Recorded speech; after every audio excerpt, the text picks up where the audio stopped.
right. Hello again, everybody. Hope you've had a good week. So today we're going to continue on with systems of equations. We're going to be going back to working on, systems of equations that already have the formula written for us, where we don't have to make them. In this one today, we're going to be covering three types of linear systems of equations. There is the systems of equations that we know most common, which is where, if we represent it graphically, two lines intersect at a certain point, and that's the solution. Another option is where they're the same line, and that's just, a line going somewhere. And then the third option, and this is called infinitely many solutions. The third option is when you have two lines that are parallel and they'll never touch, so they have no solutions. Okay. And each question, each type of system has its own way of solving. So let's work on that.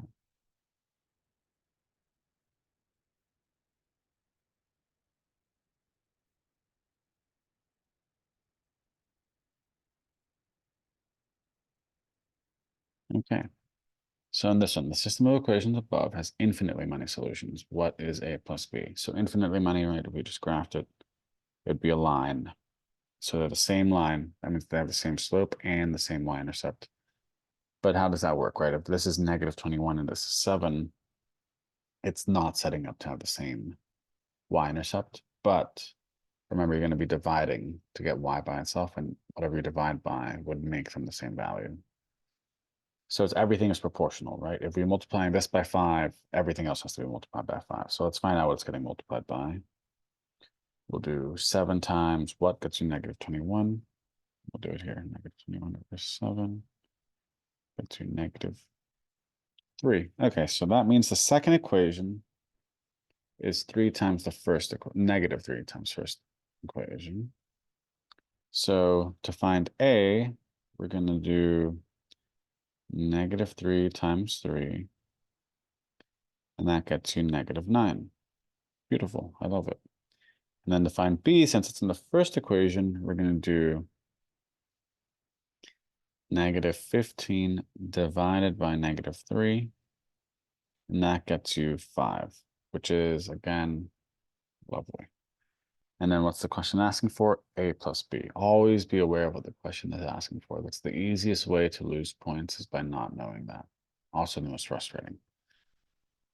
So you'll do negative 9 plus 5 gets you negative 4. This would be a fill in the blank type question. So it would be this nice, beautiful box. Let me put a negative 4 in there, and that's your answer. You take a good breath because you just did a great job, and you move on to the next question, confident. So here, let's read the question again and then go through the formulas. I normally like to read the question first to get context for what's going on in the formulas, but it's not a big difference. So in the given system of equations, A and B are constants, okay? A and B, A, B. The solution to the system is 6, 4. What is the value of A? Okay, so there's a solution, and it seems like there's only one solution. So if we graphed, right, we could think about it as one line and another line crossing somewhere, 6, 4, let's say. So that means everything isn't proportional. We can't do the proportion thing this time. We just have to find where they meet. So here we see that there's a B here. And if we have B here, and then we can plug in X and Y, we can find A. So first, let's solve for B.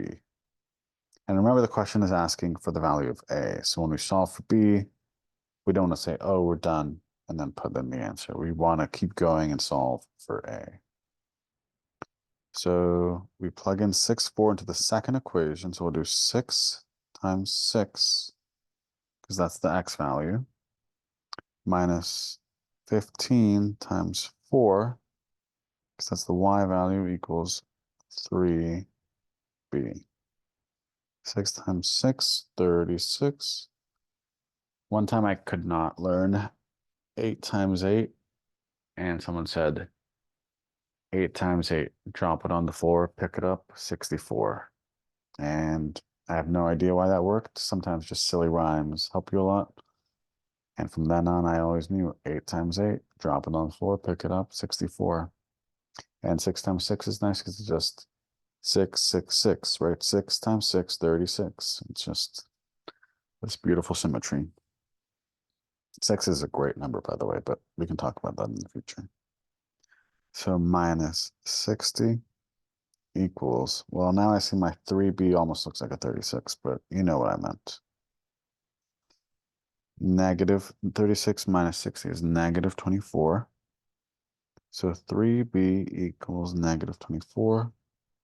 B equals negative 8. Perfect. So now we can take that and plug that in there. We don't have to worry about my awful b's that look like 6s getting in the way anymore. So we have a x minus 5y equals negative 8. On the test, you don't need to rewrite it. You can just plug in right away, but we're not in a rush here. So I'll plug in, so I'll get a 6a minus 5 times 4 equals negative 8.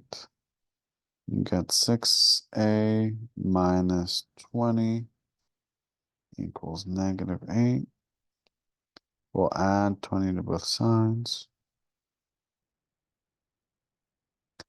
6a equals positive 12.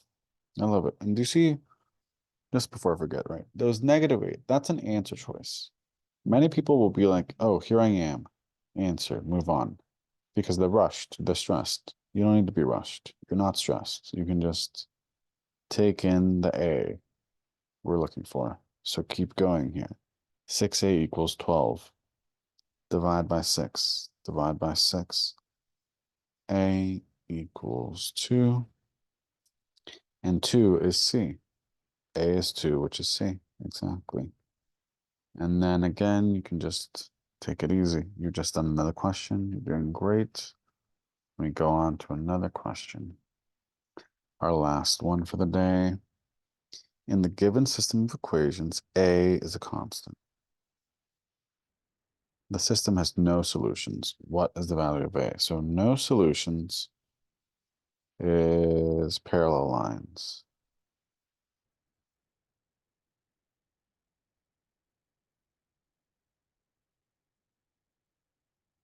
Like that, right? Which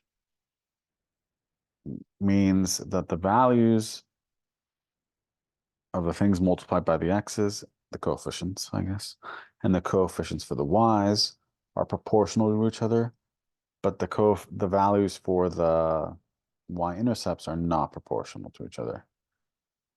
So that means whatever y is multiplied by here to get to this is the same as what a is multiplied by here to get to this. So we'll do negative 15 over 5, and look, we get negative 3 again. It's almost like the person who made these questions had this number stuck in their head or something. Whoever did that, I don't even know. So then you take that value and you say, what is A, right? So it must be 6 divided by that. So it's going to be 6 divided by negative 3. A equals that. So A equals negative 2. And that gets us D, right? And if you wanted to find the slope, right? Maybe a question had the same thing, but instead of asking for the value of A, it asked for the slope. Instead of plugging in, you wouldn't even have to find A. It would just be the same slope as this one, which would be, I'll show you, negative 15y. You know, and I'll do this on another page for the people who, you know, are curious about what's going. Well, I'll do it here. I'll write new idea.